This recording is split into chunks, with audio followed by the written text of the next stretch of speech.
Vamos ao texto dessa manhã. Lucas capítulo 15. Eu não vou ler o texto inteiro, mas vou começar aliás, vamos fazer uma leitura rápida aqui. Eu espero que você tenha Bíblia em casa, então pode conferir o texto depois com muito mais calma.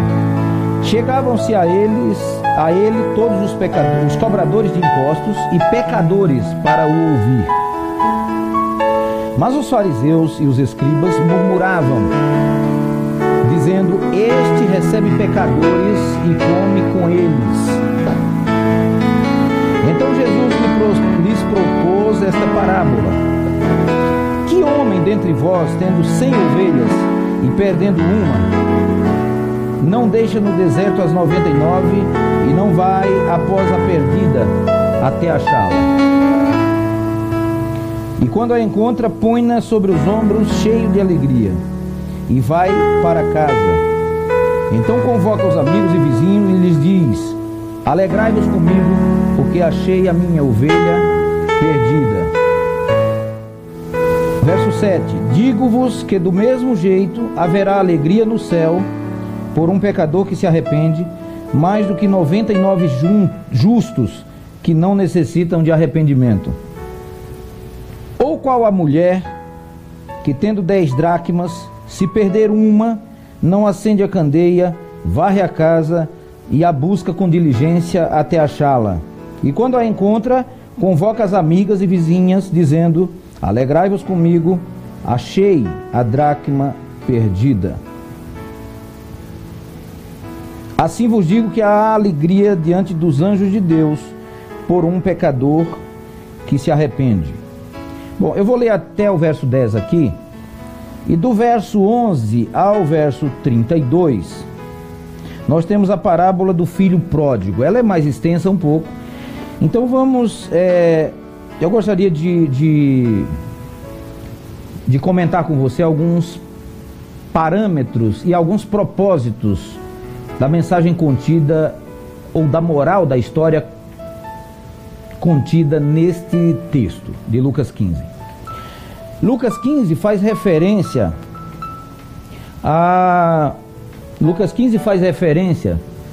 a 3 parábolas num mesmo capítulo. Ele conta a parábola da ovelha perdida inicialmente, né? Pense na situação da ovelha. Eu não vou descrever ovelha e nem descrever as parábolas uma a uma. Eu quero fazer um apanhado, porque essas 3 palavras se concatenam de forma que trazem uma moral só ao final de tudo. Essas são 3 parábolas inteiramente interligadas. E se você observar, Jesus começa com a parábola da ovelha perdida. Bom, ovelha a gente sabe que não sabe se defender. Eu já comentei aqui isso no primeiro vídeo dessa série. Eu comentei que a ovelha é um animal completamente indefeso. Ela não tem garras para se defender, ela não sabe escolher seu próprio alimento, ela não sabe onde está o pasto bom ou o pasto ruim, ela não sabe voltar para casa sozinha, ela depende inteiramente do seu pastor. E eu já disse aqui que tem crentes que dependem inteiramente da igreja e do pastor. Tem crente que até para pecar pede permissão ao pastor. Vocês já repararam isso? Bom, voltando à questão da ovelha, a ovelha não sabe se dirigir sozinha ao pastor. É o pastor que tem que ir na direção dela. É o pastor que tem que a colocar no ombro. É o pastor que tem que socorrê-la quando ela se perde. É o pastor que tem que lavar e passar óleo em suas feridas. É o pastor que tem que cuidar de fato. Então tem ovelhas que é 100% dependente. Hoje nós temos um problema sério, porque todo mundo acha que sabe interpretar a Bíblia. Hoje não se tem mais ovelha praticamente. Você vai numa igreja que o irmão mais simples entende que, como ele recebeu o Espírito Santo, e o Espírito Santo é o autor da Bíblia, portanto é o seu intérprete. Quem é o melhor intérprete de um livro? O seu próprio autor. Então, o pensamento em tese está correto. Mas, queridos, existem dons. As pessoas esquecem que existem dons. Dom é um presente. Eu posso ganhar e você não, ou você pode ganhar e eu não. E eu tenho que me conformar com o presente que eu recebi. Dá para você entender isso? Tem irmão que fica com inveja da bênção do outro. Isso não é ovelha. Ovelha não tem esse pensamento. Ovelha não sai correndo para pegar o pasto mais verde do que a outra. Ovelha se comporta como ovelha. E como é que uma ovelha se comporta? Uma ovelha se comporta simplesmente deixando que o seu pastor a conduza. Então, a você que é pastor da sua casa, do seu lar, você tem essa responsabilidade. O sacerdote do lar tem essa responsabilidade. Mas tem sacerdote que não se comporta como sacerdote, nem tampouco como ovelha. Então, se o sujeito não se comporta como ovelha, como é que ele vai aprender a se comportar como sacerdote depois? E sacerdote está cheio de gente querendo ser, né? Eu não sei porquê, existe um pensamento, todo mundo chega na igreja querendo ser pastor. Parece até que ser pastor é uma coisa tão fácil e tão simples. Fazer velório meio-dia, na hora do seu almoço, batizar a gente no leito de morte, né, clamando por salvação, 11 da noite, atender chamado 3 da manhã. Tem gente que acha que é simples isso. Então deixa eu dizer uma coisa para você. A Bíblia mostra que uma ovelha está perdida quando Jesus faz essa ilustração sobre a ovelha, faz essa analogia. A gente chama isso de metáfora. Quando Jesus apresenta essa metáfora, na metáfora a ovelha está perdida, mas ela não sabe, mas ela sabe que está perdida. A questão é que a ovelha, por não ter iniciativa própria, ela não sabe como retornar para sua casa. Jesus está mostrando aqui o encontro do pastor, do bom pastor. Ele diz: eu sou o bom pastor. Aquele que entrar por mim entrará e sairá e achará pastagem. Então ele vem. Eu acho que baixou demais o fundo, não? Então, quando Jesus apresenta essa metáfora, ele está dizendo que a ovelha, apesar de não saber se conduzir, ela tem quem a conduza, desde que ela aceite que ela é uma ovelha. Primeira condição da ovelha é aceitar que é ovelha. Tem ovelha que não aceita que é ovelha. Então, primeira condição é aceitar que é ovelha. Senão o pastor não tem condições de cuidar de você. Então,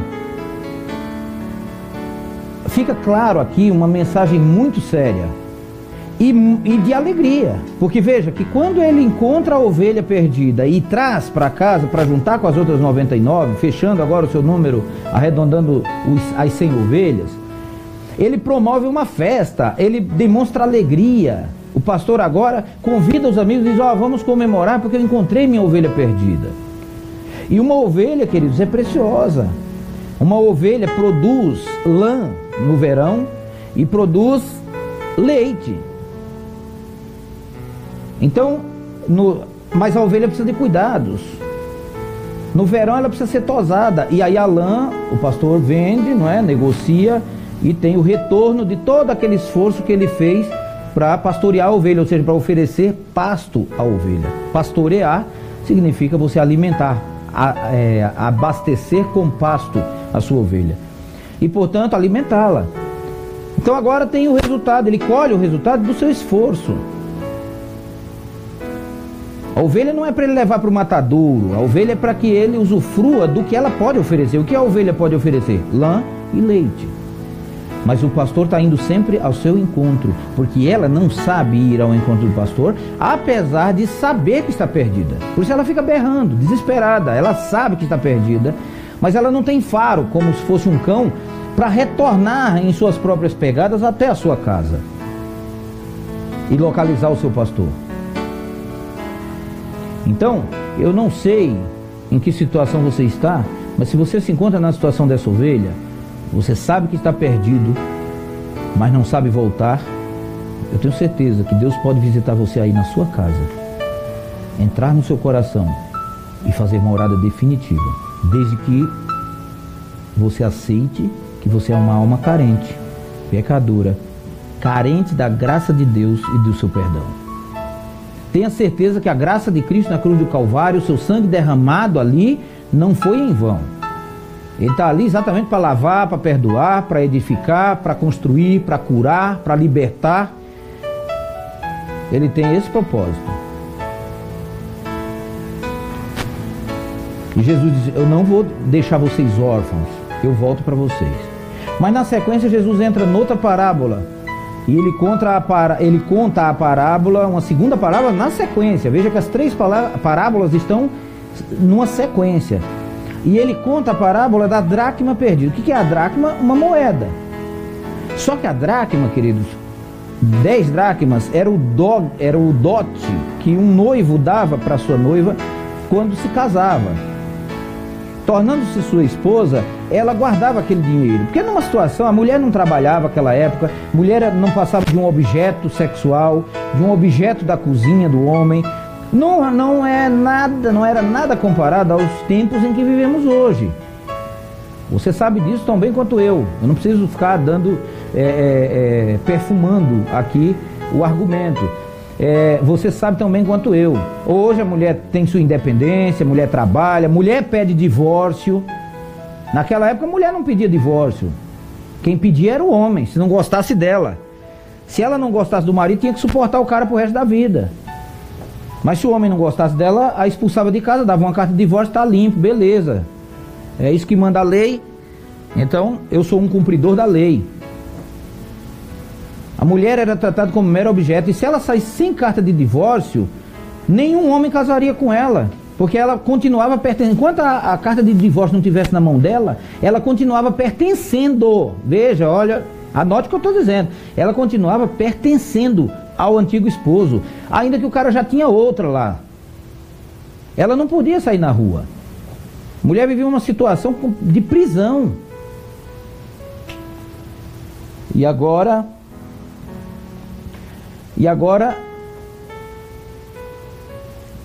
essa mulher recebia um dote para se proteger.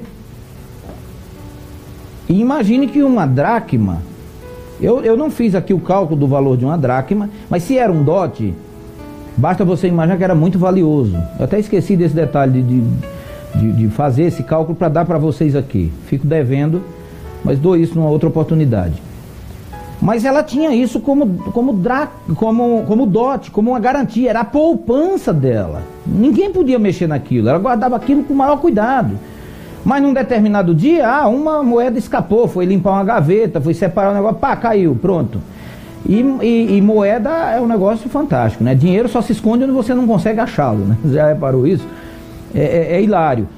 Mas aí, essa mulher acende luzes, pega uma candeia, e vai e varre a casa, e puxa dali, puxa daqui, levanta sofá, puxa a mesa, troca de lugar, tira a geladeira pesada de onde está para ver se não está embaixo dela, máquina de lavar, ela corre a casa toda, até que depois de horas procurando, ela encontra a dracma. Ela encontra a sua moeda preciosa, que é 1/10 do valor do seu dote. É muita coisa. Ela precisa encontrar. E ela encontra. E aí veja, semelhante à primeira parábola da ovelha perdida, o que a mulher faz? Chama as amigas e diz: vamos comemorar, comemorem comigo, festejem comigo. É motivo de alegria, de festa, porque eu estou feliz porque encontrei minha moeda perdida. Eu tinha perdido essa moeda e a encontrei. E aí vai minha pergunta: uma moeda tem alguma consciência? Uma moeda perdida sabe que está perdida? Claro que não, não é? Uma moeda não sabe que está perdida. Uma moeda é uma moeda.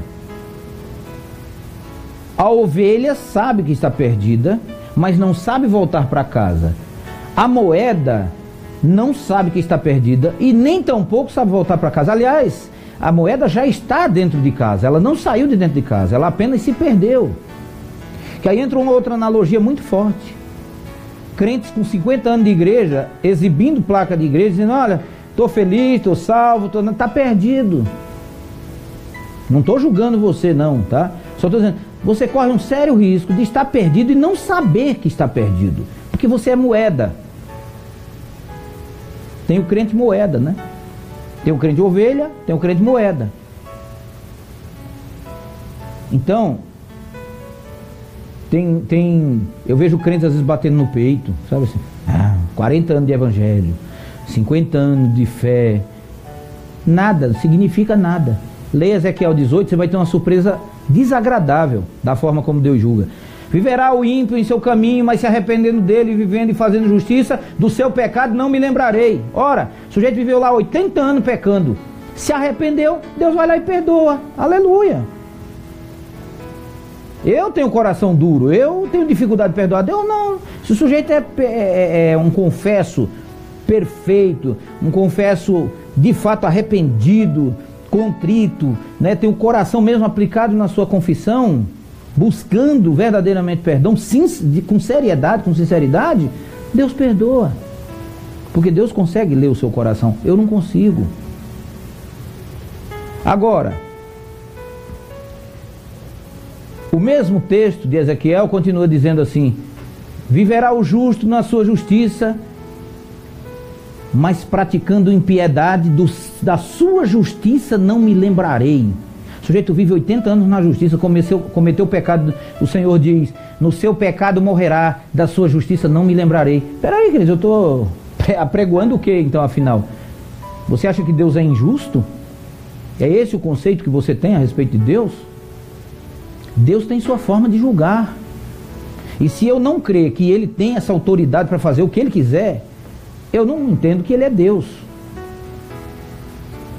Você percebe uma seriedade muito grande nos textos bíblicos, que às vezes a gente passa por cima, não lê, e o cara com 50 anos de evangelho, com 40 de fé, sei lá, 60 anos de convertido, nunca leu Ezequiel 18, não sabe que a qualquer momento ele pode tombar. E o apóstolo ainda previne: aquele que pensa estar em pé, se segure para que não caia. Como é que eu posso tripudiar sobre a fé do outro, achando que a minha fé é superior à sua? Existe alguma vantagem nisso? Não, só desvantagem. Ao contrário, não julgueis para não ser julgado, eu julgo a fé do irmão.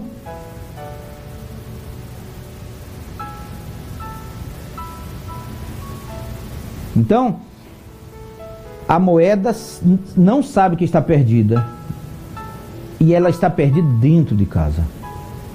Meu alerta hoje, queridos, em nome de Jesus, tome muito cuidado. Se você acha que você é um bom crente, se você acha que frequenta uma boa igreja, se você acha que você tem um bom pastor, se você acha que você tem irmãos maravilhosos, mas aqueles irmãos são fracos, a sua fé é maior que a de todo mundo. Se for de fato, amém. Mas cuidado para não exibir isso, viu? Eu não tenho nenhum problema que você tenha que a sua fé seja maior que a minha, amém. Se eu conhecer você, eu quero aprender com você. Quero estar do lado de gente que tem fé, do lado de gente que é otimista, do lado de gente que torce pelo reino de Deus, do lado de gente que torce pelo avanço da paz, da serenidade, da tranquilidade, do amor ao próximo.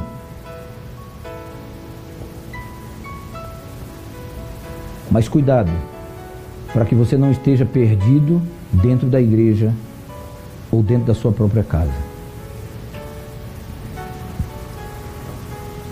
Aqui, queridos, eu quero encerrar agora comentando com vocês a terceira parábola, que vem na sequência, e fazendo a aplicação geral e final. Veja bem, Jesus conta duas parábolas e em seguida ele encerra agora com uma parábola de consciência. Preste bem atenção, Jesus encerra o capítulo 15 de Lucas, ou Lucas encerra o capítulo 15 do livro dele, contando a parábola do filho pródigo. Eu não vou adentrar aqui aos méritos da questão do filho pródigo.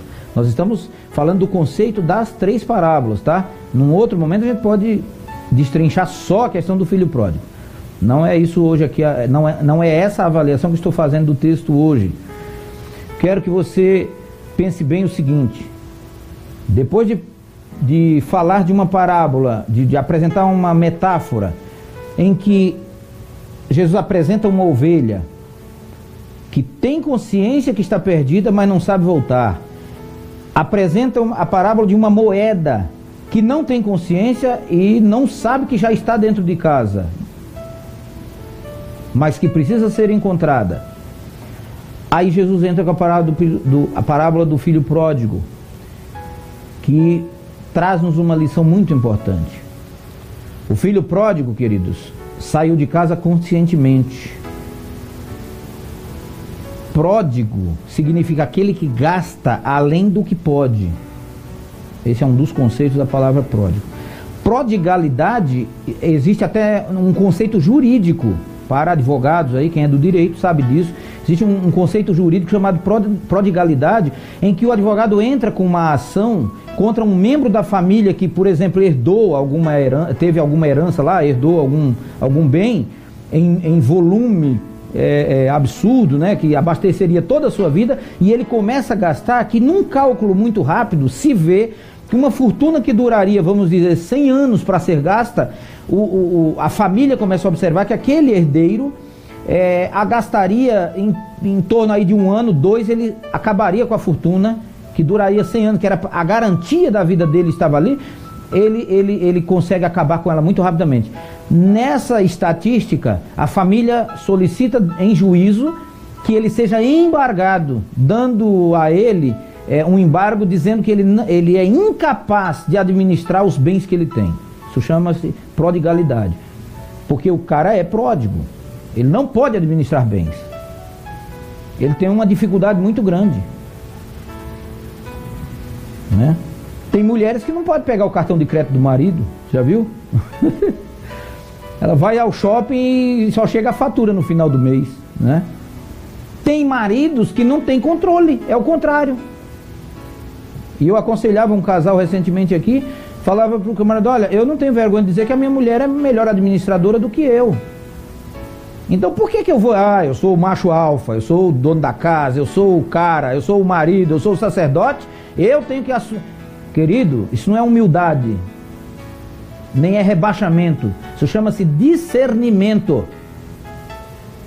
Se você percebe que você é um mau administrador financeiro, seja de que área for, mas você percebe que você é um mau administrador, que você não tem esse controle, delegue isso a quem você entende que tem o controle.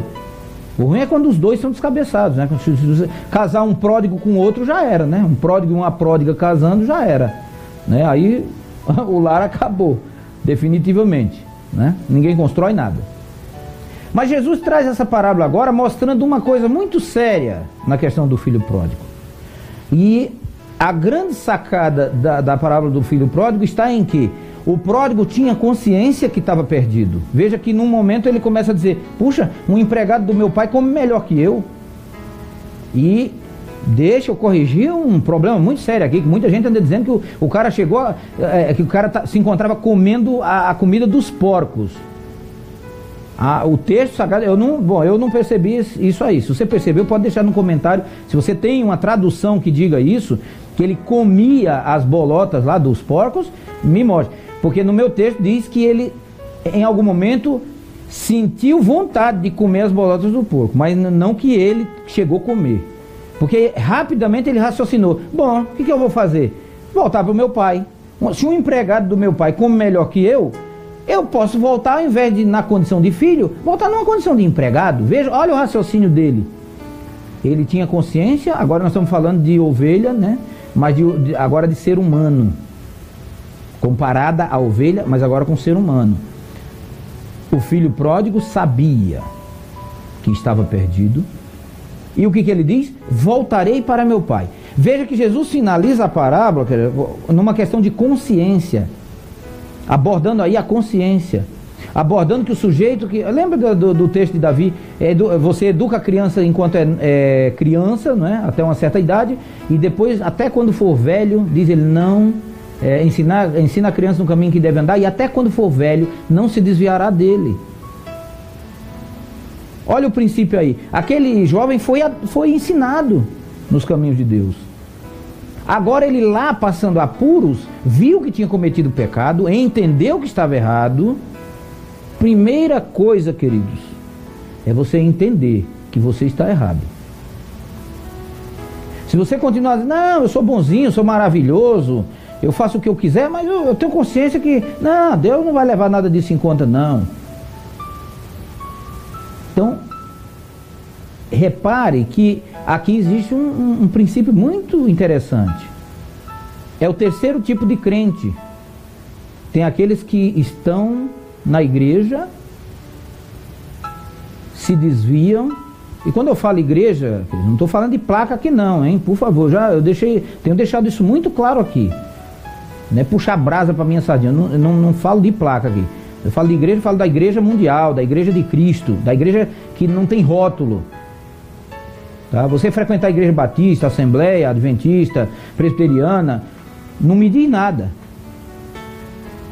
Mas se eu ver que você ama o seu próximo, isso me diz alguma coisa. Porque o que mais existe hoje é falta de amor. Então, toda vez eu tenho que dar uma paulada nesse tema, porque eu acho crucial, sabe? Então, mas aqui é uma consciência. Primeiro a ovelha saiu do reduto, do rebanho, se perdeu, sabia que estava perdida, mas não sabia voltar. O pastor precisou ir ao encontro dela. A moeda estava dentro de casa, mas estava perdida, e ela, como não tinha consciência, não sabia que estava perdida. A mulher tinha consciência de que ela estava perdida, ela precisava ir atrás da moeda. Senão a moeda não seria encontrada. A moeda não ia andar, ela não tinha perna, não tinha consciência para dizer, vou até minha dona e andar até lá e dizer, tô aqui, olha lá, me achou, né? Então, significa que se você for do tipo moeda, cristão do tipo moeda, você pode estar perdido dentro da sua igreja ou dentro da sua casa. Sabe aquele pai, querido, que ele é tudo dentro de casa, ele é mantenedor, provedor, né?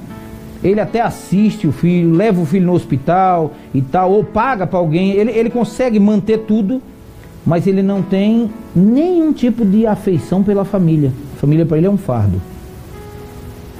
Então esse cara vai ser um bom marido, talvez, mas nunca vai ser um amigo.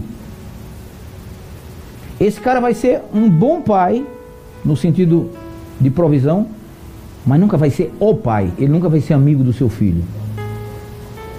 Esse cara pode ser teu amigo. Oi, tudo bem, beleza, tal, vamos jantar, vamos almoçar, vamos sair com você, partilhar alguma coisa, mas teu amigo, a hora que você tiver uma necessidade que você precisar provar, ele com certeza não vai te atender. Tome cuidado com o tipo de... porque ele não tem essa consciência. Nada move o coração dele. Porque ele não tem consciência. Ele precisa que alguém vá ao encontro dele, que alguém o confronte, que alguém lhe ensine, que alguém lhe contrarie de fato, para dizer que ele está errado. E assim, é dizer, porque moeda não responde. Moeda não tem vontade própria. Moeda só vai para onde alguém levar. Eu tenho certeza que você conhece gente assim, que só vai para onde você vai. Não tem decisão própria. Até o refrigerante que você toma, a pessoa senta na mesa, a pessoa diz assim, o que você vai querer? Não sei. Aí você fala assim, vê uma Sprite para mim. Aí o cara diz, para mim também. O que você vai comer? Sei lá, tá. Vê um estrogonofe para mim. Para mim também. Pessoa que não tem gosto pessoal próprio, não tem domínio próprio, não tem vontade própria, não tem nenhum tipo de gosto próprio, nem de si mesmo ele gosta. É uma pessoa depressiva. Pois bem, mas Jesus finaliza com a maior das parábolas, que é o meu apelo nesta manhã. Você pode ser o tipo pródigo. Você pode ter gastado os dons espirituais da forma como você tenha gastado.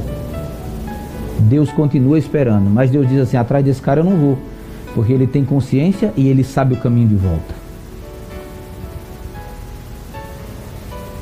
E eu sei que você sabe do que eu estou falando. Então guarde bem isso no seu coração. Receba essa palavra hoje, porque ela vai fazer diferença na sua vida. Está cheio de gente que acha que está bem e não está. Mas está cheio de gente que tem consciência que errou, mas que precisa voltar. Então, querido, se você já tem essa consciência que errou, que está errado, que pecou, que precisa de perdão e que precisa voltar, o que você está esperando? Volte agora. Entre no seu quarto, trancada a sua porta, como Jesus orienta, e diga: Pai, pequei contra os céus perante ti, não sou digno de ser chamado teu filho.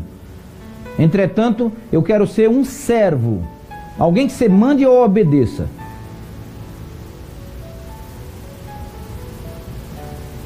E tenha certeza, Deus não vai decepcionar você. Eu torço para que você tome uma decisão nesta manhã, para que você seja alcançado por essa palavra mais pura, por essa orientação do Espírito Santo, por tudo que você tem pedido a Deus. Tenha certeza, Deus nunca deixou de escutar. Eu quero orar com você. Mais uma vez agradecer a você que se conectou conosco hoje e todos os outros domingos que vem nos acompanhando. Que Deus continue abençoando você e sua família. Eu vejo você no próximo domingo, mas eu quero orar com você. Incline sua fronte onde você estiver e vamos orar. Pai eterno e bondoso, mais uma vez eu quero te agradecer por esta oportunidade de falar a esses corações, a estas pessoas que têm prezado a tua palavra, que têm assistido todos os domingos, têm estado conosco, têm compartilhado, para que isso se torne uma bênção no coração de muitos outros. Que a tua graça e a tua paz esteja com todos, Senhor. Que os teus celeiros de bênçãos estejam abertos para abastecer os celeiros de cada uma dessas pessoas. Que a tua cura, a tua libertação, o teu desejo mais profundo, Senhor, se encontre no coração de cada pessoa. Vai até os hospitais nesta manhã e toca naqueles servos teus que se encontram enfermos. Pai, realiza sonhos. Atende às orações dos teus filhos, Senhor. Não deixa com que eles te clamem e passe vergonha. Porque tu és um Deus que atende, um Deus presente. Tu és nosso Pai. E é em nome de Jesus Cristo, teu Filho, nosso maior irmão e nosso Salvador, que te rogamos estas bênçãos, hoje e sempre. Amém.